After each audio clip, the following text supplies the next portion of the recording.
est-ce qu'il y a des chrétiens qui ne sont pas prédestinés? Non.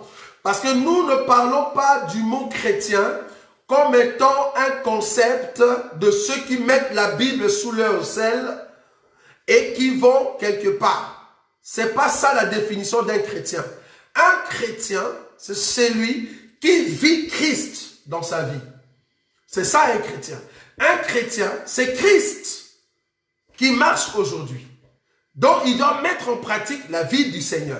Donc, quand le Seigneur viendra, ou soit c'est un appelé qui est encore négligent et qui va rater l'enlèvement, ou soit c'est un élu qui va entrer.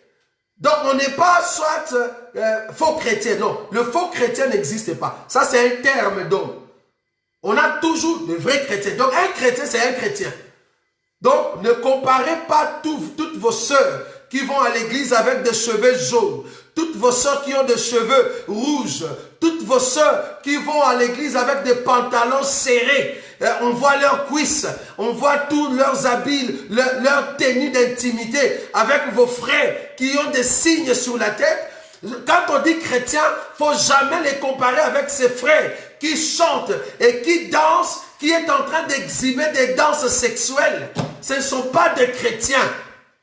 Ce sont des païens qui ont raté un endroit pour aller faire leur célébration ou soit leur test de musicien. Tous ces gens-là, ce ne sont pas des chrétiens. Un chrétien, quand il y a la circoncision à l'intérieur, l'extérieur le manifeste. Parce qu'il doit vivre la pureté. C'est pas comme vos chantres. Ils chantent le Seigneur, mais quand ils dansent, mais même Fali ne danse pas comme ça. Soit-disant sœur en Christ, soit-disant frère en Christ.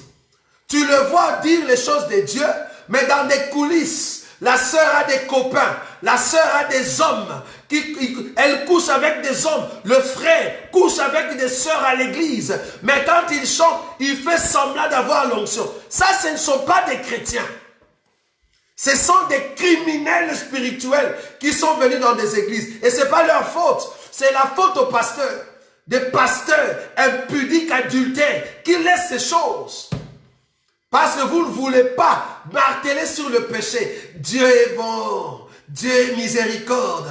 Oh, l'agneau de Dieu. Vous prêchez un Dieu favoritisme. Mais nous prêchons toujours l'agneau qui est en train de fouetter ses enfants pour que l'enfant soit redressé. Ça, c'est la prédication de la foi. Très important. Donc, un chrétien, c'est celui qui respecte la parole. Un chrétien, c'est celui qui obéit l'enseignement. Ne dis pas chrétien parce que tu le vois à l'église. Tous ceux qui sont dans vos églises ne sont pas des chrétiens. Peut-être parmi les 120 là où vous êtes, il n'y a que 2 personnes qui sont chrétiens, qui craignent le Seigneur, qui aiment écouter la vérité. Quand tu vois quelqu'un renier la vérité, qui n'aime pas la vérité, qui dérange dans le cœur, c'est un païen tout fait. Un païen qui se cache dans l'église. Nous avons des païens comme ça, qui viennent au milieu de vous, comme s'il chante, comme s'il aime Dieu, mais un païen tout fait. Quand il est dehors, quand nous mettons des appareils, nous te suivons. Nous allons comprendre que tu es un païen. Tu ne connais pas le Seigneur.